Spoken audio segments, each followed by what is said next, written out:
nakapili na ng aming pong reception para po sa aming wedding. So, thank you Lord.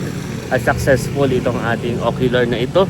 At tayo ay nakapagpabook na rin at nakapagpa-reserve. So, ito po talaga yung kumbagay kumuha sa puso namin. Yan. Hello po mga kadilag. At nagwapo lang. Magandang araw po at welcome back sa aming YouTube channel. So for today's vlog ay ikalawang araw po ng pagpunta namin sa mga events place.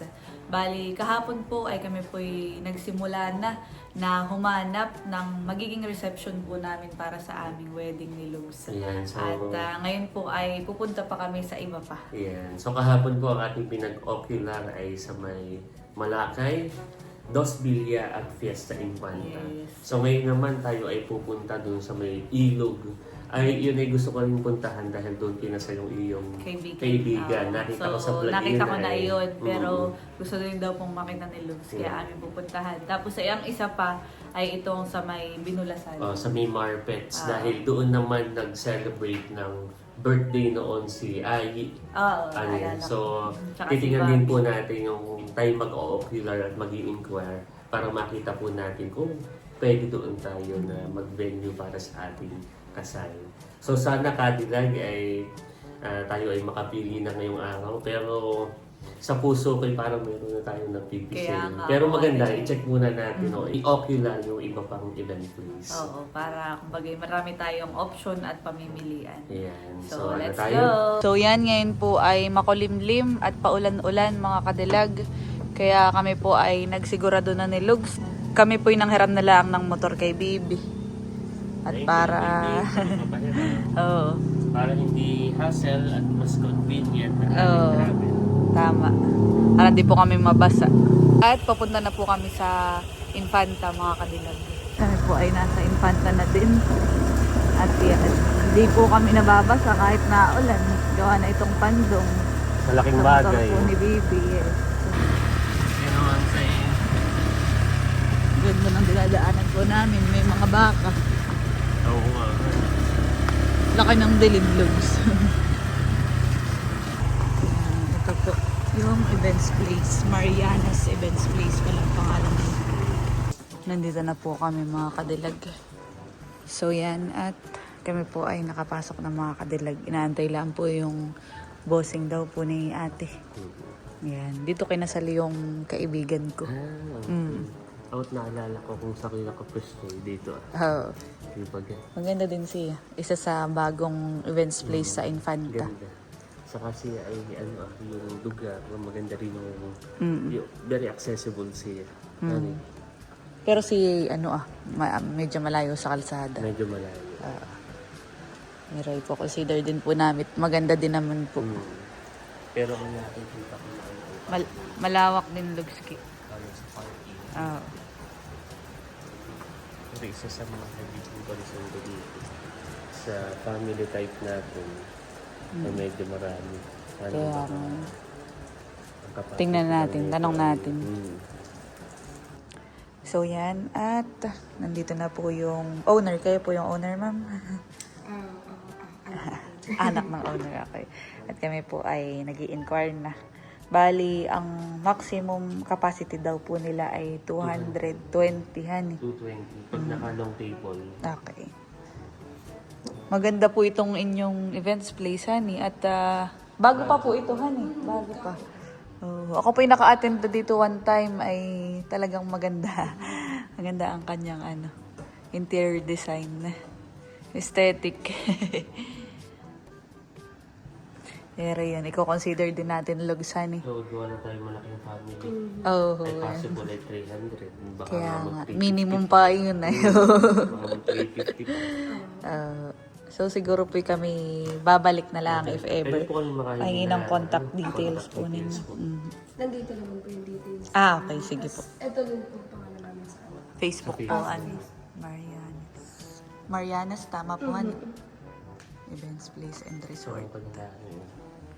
Pero malawak din ang parking area nila, Maganda honey. pati. Kaya nga. Ibig sabihin po ay pag free na rin po yung sound system o may ba? Lahat. Yung lights po. Pati lights. Pero pag aircon po yung magkano? Yun po yung condition. 10,000. Buong duration na lang. 6 hours po. 6 hours.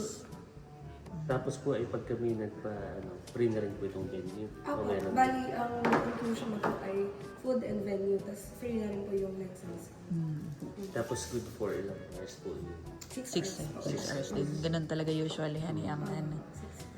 Sige po, paano po? Kami po i-contact na lang. Kakontak na lang, punta ko na Ano naman po po pangalan niyo sa ano? Sa YouTube po kami. YouTube po kami. Layla John TV. Opo. Layla June TV po. Thank you po. So, yan. Baka sa susunod, halimbawa kung may event ang Team Hitik, ay pwede din nila itong i-consider. Ay, galing. Kayo po pala. Ayan po, Layla June TV. Thank you po. Hindi po, Salamat ma'am. po. Opo. Thank Thank you you. po. Kami po ay babalik na Sige po, lang. message na lang po kayo. So yan, at kami po ay tapos nang makipag-usap sa anak ng may-ari po na itong venue. At nakakatuwa dahil maganda itong kanilang place. Sabi din namin, if ever man na gawa ng, yun nga, in reality po ay parang hindi kami kakasya Oh. dito. Gawa ng, ang target po namin na guests Baka nasa ay 300. 300. Baka nga, oo. humigit pa ng 300 eh. Oo.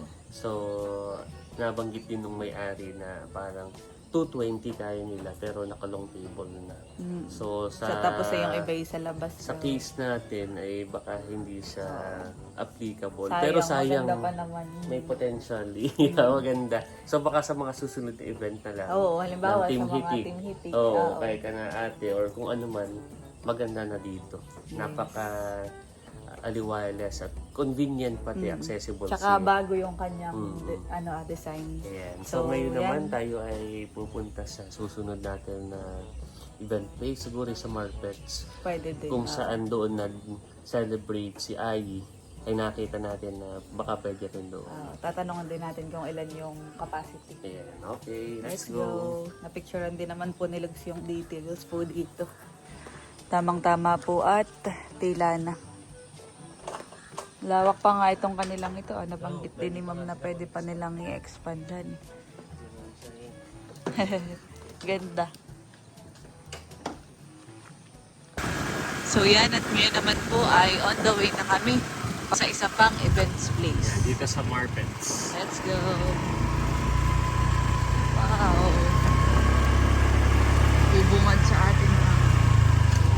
Ay, palayanan pala ito. Akala ko pala isda. Palayanan na eh. Kami po ay papasok na sa market. So yan, at kami po ay nandito na sa loob ng Marpets.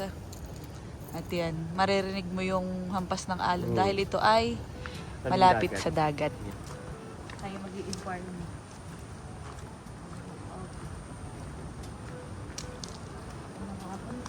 Ganda hapon po.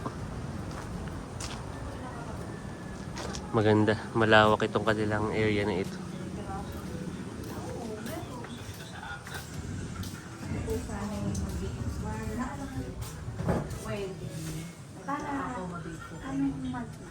May Tapos, ano po, ilang packs po yan? Ay, ang ano po lang, 300. Ang mga alam mo ganyo ay 100 to 150. to 250. Pero kung need nyo naman ma'am ng rooms, guest nyo po, meron naman po. Ito ma'am, ito ang aming guest po. Sige na lang po sa mga interview po. Dapat at tabing. Pinakang maximum po ay ilan? 250. Hindi po, ano po kami, minimum 100 lang, 150 na yung max. Kung lumagpas man kasi usually kahit hanggang 150 yung mga invited guests, 170, kaya pa naman. Kaya pa naman po. Pero 300 hindi po talaga kakayanin. Sayang ngunit maganda pa naman din itong kanilang pwesto na ito. Gawa ng noon po dito nag-celebrate yung aking po pamangkin si Andres ng birthday.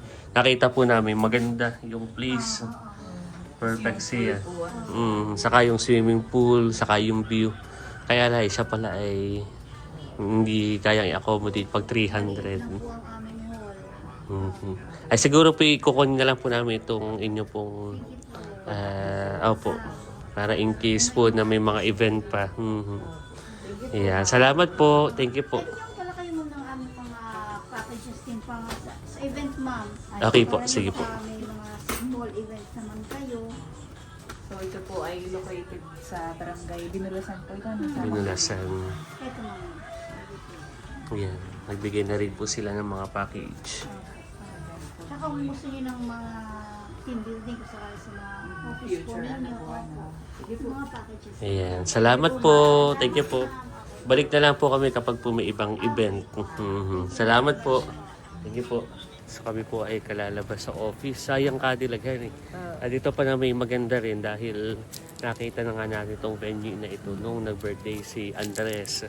At maganda siya. Kaya laang ay medyo yung capacity nga niya para sa ating mga guests ay medyo maliit. Kaya kahapon din po, isa din sa reason kung bagay ang mga pinuntahan po namin, yung mga target namin, at saka yung parang nabivisualize po namin na yun po yung magiging suitable para po sa amin.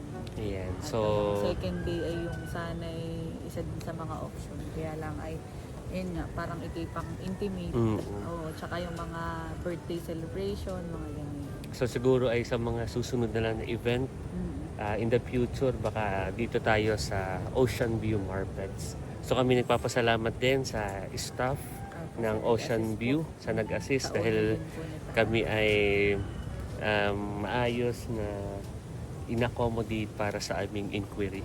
So yan mga kadilag, dahil halos lahat po ay nakapunta na kami at nakapag-ocular visit, ay ngayon naman po ay pupuntahan na namin yung kumbagay na pag-usapan po namin ni Lugs na aming pong napili para po sa aming reception ng wedding.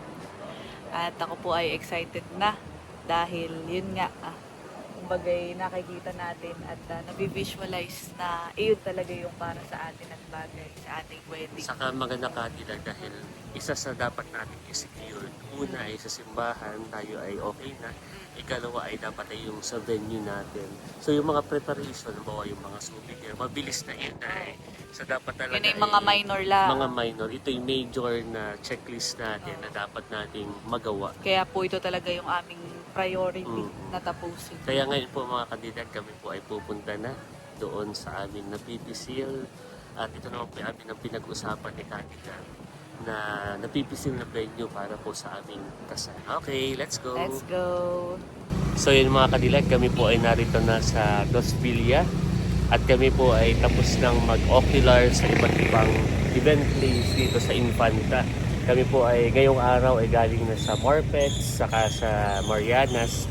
Ay bumalik kami ni Cadillac dahil parang sa lahat po ng aming napuntahan ay ito yung parang nagustuhan namin. So kami po ay nakapili na ng aming pong reception para po sa aming wedding. At ito po ay ang Dos Villa, mga kadilag. Ayan, dahil amin pong kinonsider lahat ni Cadillac. At isa sa mga kinonsider namin ay yung capacity ng venue. Tapos ay ang isa po talaga sa nagustuhan namin dito sa Dos Villa ay yung pong pinakang reception area niya ay kumbaga ay close. At saka talagang sama-sama yun pong mga a-attend po sa wedding namin. Yes, at yung ating mga visitors, guests ay kayang i-accommodate. Yes. So, Tapos ayun nga yun. po, malawak po ang area nito mga kadilag. At kami po ay yun, nakapagpabook na din. Tapos ay nakapag-down na po si Lugs para po sa reservation.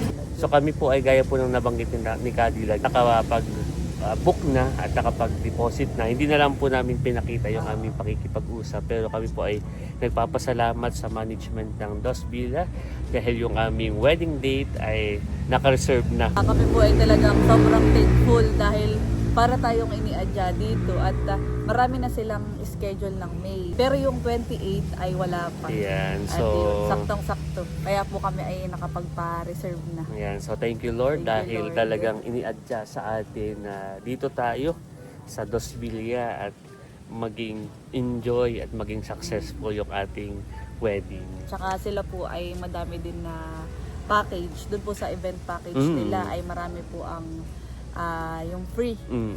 Free po yung sound and lights. Tapos po ay yung May iba room pa. din sila. Tapos ay pwede pang mag-swimming. At yung capacity, kapag mayroon pa daw mga dumagdag na unexpected guest or visitors, ay Oo, pwede pa kaya silang may accommodate. maglagay ng additional na tables at chairs. So, yun yung mga gusto namin. At parang na-imagine namin ito na dito talaga namin gaganapin yung aming wedding ni Cadillac. So, thank you Lord successful itong ating ocular na ito at tayo ay nakapag-pabook na rin at nakapag-reserve Kapag-deposit na po si Lugs. para sa ating venue sa ating wedding. So marami po talaga kaming kinonsider. Marami po kaming magagandang napuntahan. Pero ito po talaga yung kumbagay kumuha sa puso namin. Yan. At yan, ito na po ang magiging reception namin sa amin pong darating na kasal. Yay! Ay malawak yung kanilang parking. Oo So nga. kung kahit ay maraming bisita, marami silang papag-parking. At saka siya ay, kumbaga yung vibes ay magaan. Yes. Kahit simple. Pero pag pasok mo sa loob ay talagang, kumbaga yun nga, yung pagiging tipon ay naroroon. At yun yung gusto nating ma-experience na kasama natin sa pinakamahalagang pangyayari at araw sa buhay Ang natin. ganda na yun. Ah. Kung tayo may mga bisitang galing sa ibang lugar, madali siyang hanapin dahil Kaya nga. pwede na kaagad yung kalsada. National road. So napakalapit ka sa kalsada, very accessible at napakaganda ng lugar. Yes, thank you Lord. Thank you Lord, ako excited na. Kaya nga ako So din. nakakatuwa dahil yung tayo ay yung mga major na kailangan nating gawin sa ating checklist ay nagawa na natin. Yes, sa Yung maagang simbahan, panahon. Okay na. Una, isa simbahan sa church. At ikalawa yung sa venue. Yun yung isa sa mga kailangan nating execute at na-secure natin kaagad. So thank you Lord. Ayan. Ito po. Ito po ang pinakang harapan po na itong Dos Villa.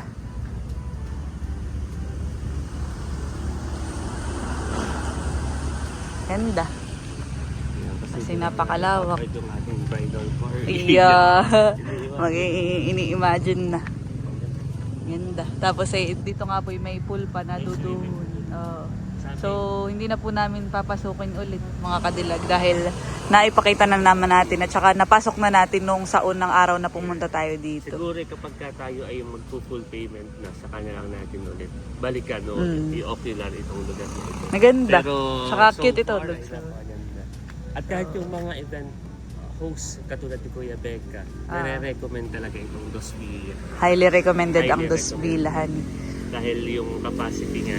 Tsaka sa totoo lang po, bago pa po kami nag-ocular visit sa mga events place, talaga pong ang isa o pinakang tinatarget namin na makuha ay ito pong Dos Villa. Yeah. Kaya thank you Lord, Thank you, Lord. dahil kumbaga ay free at walang schedule ng araw ng kasal po namin. Para sa atin talaga. Para sa atin itong venue na ito para sa ating wedding. Yes, thank you Lord. So yan, at kami po ay paalis na. At yan, bago kami umalis ay nakita ko lang yung kanilang tagline. Dos Villa brings you together. Kaya yun pa,